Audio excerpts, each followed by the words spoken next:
งานวางแสดงสินค้าจีนอาซีใต้ครั้งที่10ได้จัดขึ้นที่นครคุ้นหมิงในวันที่11ถึงวันที่16มิถุนายน2026โดยมีผู้เข้าร่วมที่มาจาก68ประเทศและองค์การจัดตั้งสากลเข้าร่วม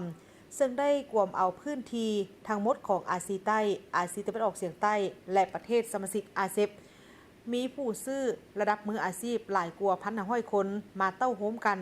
โดยผู้ซื้อจากต่างประเทศกวมเอาสัดส่วนหลายกว่า60ส่วนห้อยซึ่งได้สร้างสถิติใหม่ทางด้านความเป็นสากล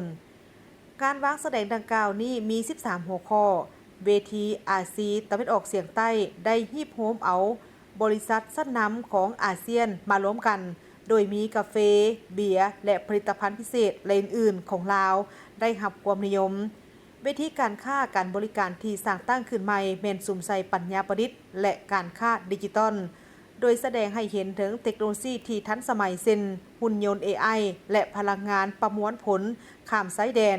เขตเศรษฐกิจระดับความสูงต่ำแสดงผลิตภัณฑ์โดรนใหม่ๆหลากหลายชนิดซึ่งได้เน้นให้เห็นถึงโอกาสใหม่ๆสำหรับอุตสาหกรรมนี้เขตพื้นที่จัดแสดงแอนิเมชันและสปอร์ตสไตล์จีนผสมผสานองค์ประกอบของชนเผ่าเข้ากับวัฒนธรรมจีนที่ทันสมัยสร้างบรรยากาศที่มีชีวิตชีวาและเฮ็ดให้เกิดปฏิสัมพันธ์ที่กระตือรือร้น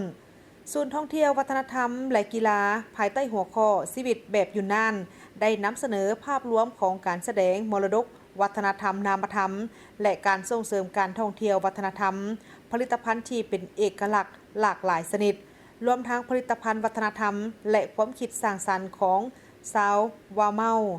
ผ้ามัดย้อมชนเผ่าปายและกาแฟเม็ดน้อยได้ดึงดูดนักท่องเที่ยวหลายคนให้มาซื้อสินค้างานวางแสดงอาซีใต้ในปีนี้บ่เพียงแต่เป็นงานแสดงสินค้าและเศรษฐกิจขนาดใหญ่ที่รวมเอา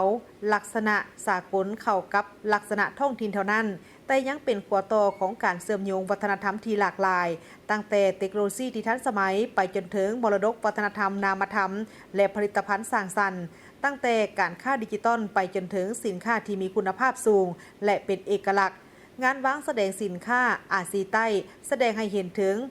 ชีวิตชีวาและโอกาสของการพัฒนาแบบเปิดของจีนต่อกับโลกอย่างครบถ้วนและขอเชิญชวนทุกภาคธุรกิจทั่วโลกมาร่วมแบ่งปันผลประโยชน์จากการร่วมมืออย่างจริงใจ